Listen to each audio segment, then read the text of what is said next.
It's been a few weeks since the iPhone 17 models were released, and the same question is dominating my comments section. Should I purchase an iPhone 17 model now, or should I wait another year?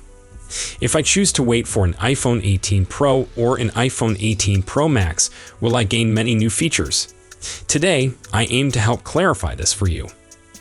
The rumors and leaks concerning the iPhone 18 Pro Max are quite compelling, suggesting strongly that it may be wise to skip the iPhone 17 Pro Max and hold out for the iPhone 18 Pro Max. This seems to be the superior choice, and here's why. In 2026, we are anticipated to witness a significant leap in iPhone technology. Please don't misunderstand me. If you own an older iPhone, such as the iPhone 11 or earlier, then yes, it's likely worth upgrading to the iPhone 17 Pro Max, as that would represent a substantial improvement. However, if you currently possess a newer model, like the iPhone 15 Pro Max or the iPhone 16 Pro Max, should you still consider upgrading now? The leaks suggest that the answer is no.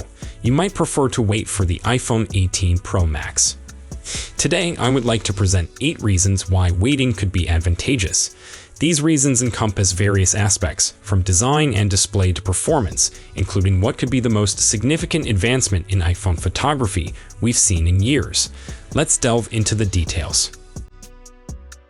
1. The front design revolution. The first important reason, and something users have been screaming for, is the front design. We need to talk about the dynamic island. The dynamic island, as you know, was launched with the iPhone 14 Pro. And ever since then, from the iPhone 14 Pro Max up to the iPhone 17 Pro and the 17 Pro Max, we've actually had the exact same size of dynamic island. But that, friends, looks like it could be changing substantially with the iPhone 18 models. The dynamic island is projected to shrink dramatically. We're looking at a lot cleaner, more refined design for the iPhone 18 Pro Max, something users just won't get with the 17 series. How much smaller are we talking? Well, there are a handful of scenarios on the table. One possibility is that the island will be substantially smaller, almost 50% decreased in size. Another idea is that Apple might theoretically install Face ID behind the display, leaving only a tiny hole punch for the selfie camera. While both ideas are being discussed, most sources point toward the slimmer island being the likely outcome. The key reason behind this potential size reduction is that the Face ID sensors have been evolved again. Since we first had Face ID with the iPhone 10, the advances have made it possible for the essential technology to be even smaller. This would make the dynamic island around about a third smaller, or, as some sources say, up to 50% decreased. Imagine that screen real estate being returned to you. You won't have such a massive bar in the way. I also want to throw this in the mix. It's unlikely that the front-facing camera is going to be updated. We just got the upgrade to the front-facing camera this time around with all the iPhones, that new 18-megapixel one. So, while the camera sensor might remain the same, it will be contained inside that much smaller dynamic island. This refinement in the front design alone is a big reason to hold out for the iPhone 18 Pro Max. 2. The Power Jump A20 chip. Next up, let's talk power, speed, and efficiency. Performance is due for a huge improvement. We all know Apple introduces a new processor every year, but what makes the A20 Pro chip in the iPhone 18 series different this time around? It looks like it could be one of Apple's, if not Apple's first, 2nm chips built with TSMC. Right present, we have the 3nm chip, which is a terrific design. But the leap to a 2nm processor is not merely an incremental step. This manufacturing method means that all the transistors and everything are much closer together. The A20 chip will pack billions of transistors more closely than ever before, bringing huge advances in both speed and efficiency. This provides us that next-generation kind of leap here. Industry insiders predict that the jump from the A19 chip to the A20 would be significantly more obvious than the upgrade between the A18 and A19. It gives better performance and is likely to be significantly more efficient too, helping to push out battery life even more. Now, the only one downer that you get with a chip this powerful and thick is that it does emit a bit more heat, but Apple seems to have future planned this. Remember, with the iPhone 17 Pro and the 17 Pro Max, we have the new vapor chamber. This vapor chamber will definitely help out quite a bit in keeping the A20 Pro chip very cool, so you get an even faster chip inside of it while preserving thermal performance. Adding to this performance improvement, the iPhone 18 series will contain 12 GB of RAM. This is excellent, but the essential fact is that the RAM will have better memory rates than the iPhone 17 models. What does that mean for you? Quicker multitasking, faster loading times, and much smoother AI performance. This combination of the A22 nanometer CPU and quicker RAM makes the internal improvement of the iPhone 18 very attractive. 3. The photography revolution. Next is the camera system, which could undergo its largest alteration in years. If you care about photography, this reason alone is enough to wait. I'm talking about the main broad sensor on the iPhone 18 Pro and the 18 Pro Max. Apple is apparently preparing to add variable aperture technology to the primary sensor. Unlike the fixed aperture employed today, this variable aperture function would allow the lens to alter automatically depending on the lighting circumstances.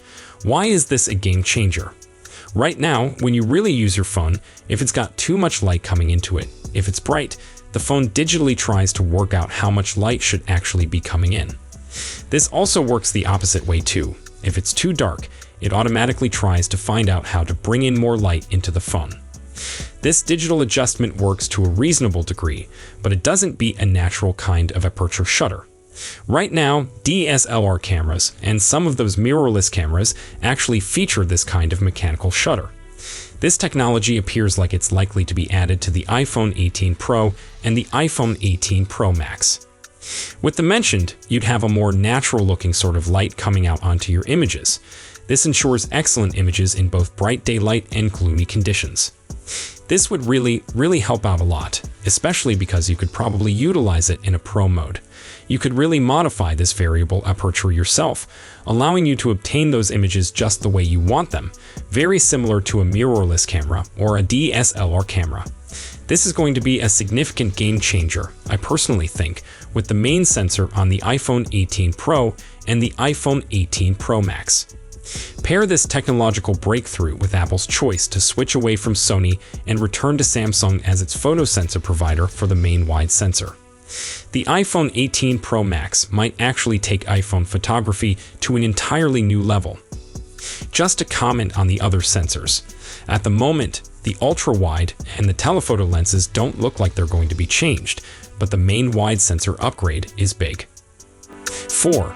Endurance and efficiency, battery and connectivity. The fifth and sixth reasons why you may want to wait are both based around endurance and efficiency, starting with the battery.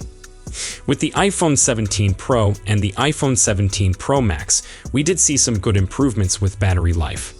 But one thing that was lacking was the carbon lithium battery that we believed we'd be getting. It looks like Apple is now targeting the iPhone 18 Pro and the iPhone 18 Pro Max to actually get that carbon-based battery cell inside of them. Carbon-based batteries are already being embraced by other smartphone companies, and they promise faster charging, increased longevity, and better daily performance compared to typical lithium-ion batteries. For Apple to make advances with the battery, they would have to build a totally new type of battery or employ a brand new kind of battery technology. The carbon lithium battery meets that definition. This straight away would push out the battery life on the already outstanding one we get with the iPhone 17 Pro and also the iPhone 17 Pro Max. Now, the sixth significant reason why you may want to hold out is also tied to battery life, and that is connectivity efficiency. Connectivity won't be left behind either. It looks like Apple is planning to truly outfit the iPhone 18 Pro and the 18 Pro Max with their new C2 or C2X connectivity processor inside of them.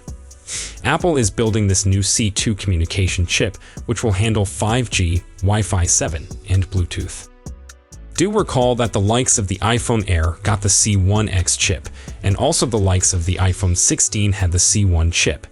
However, the actual iPhone 17 Pro and the iPhone 17 Pro Max and even the basic iPhone 17 do not actually have the C1X chip inside of them. They still have a Qualcomm chip inside. This looks like it could be shifting to have the C2 or the C2X. This C2 chip will manage connectivity with more efficiency than the current C1 chip. This not only boosts network speeds, I am hoping Wi-Fi technology will be even better, perhaps still Wi-Fi 7, but with greater speeds, but it also helps conserve battery life. Other technologies like Bluetooth could be even better this time round. But you get the idea here. The efficiencies would be the crucial thing, and that is that battery life would be kept to be even longer using the C2 chip. This combination of the C2 microprocessor and the carbon-based batteries is definitely fantastic news to hear. 7. Aesthetics and release details. Let's talk design, because a lot of you folks base your upgrading decision on how the phone looks. In terms of overall design, don't expect a significant revamp just soon. Apart from that updated dynamic island, the iPhone 18 Pro Max will seem pretty identical to the iPhone 17. Apple is apparently putting back a comprehensive overhaul until the iPhone 20, so the actual attractiveness of the 18 rests in its internals rather than its outside. However, we've heard one aesthetic alteration that I believe is pretty cool, and that's the ceramic glass that contains the MagSafe on the back. This appears like it's likely to be modified as well. Right now, we actually have a hue that's quite close, like a two-tone sort of approach we have with the iPhone 17 Pro and the iPhone 17 Pro Max. But it looks like this could potentially be evolving now to be a bit more of a translucent kind of tint. So you'll be able to see through it a little bit more. Maybe you'll see some of the circuitry behind. Maybe even see the battery or the sort of MagSafe coils. That's what we've been hearing could be changing with the next generation. If you want to have something a little bit cooler, as it were, in its appearance on the back of the phone, especially if you're not going to slap on a see-through case, then obviously this is something more to look forward to. And for those concerned about price, the leaks say pricing is slated to remain the same as the iPhone 17 series. The iPhone 18 Pro is projected to start around $1,049, and the Pro Max around $1,249 in the US. So, to summarize why you should wait, we are looking at the possibility of a 50% smaller dynamic island, a game-changing camera system featuring variable aperture and a switch to Samsung sensors, a massive performance boost from the 2nm A20 chip and faster 12 GB RAM, and serious efficiency gains from both carbon-based batteries and the new C2 communication chip. So, if you have enjoyed watching this video, please do press the like button. As always, if you want to hear the latest Apple news, reviews, and comparisons, make sure you subscribe to the channel and hit that notification bell for more video. Peace out.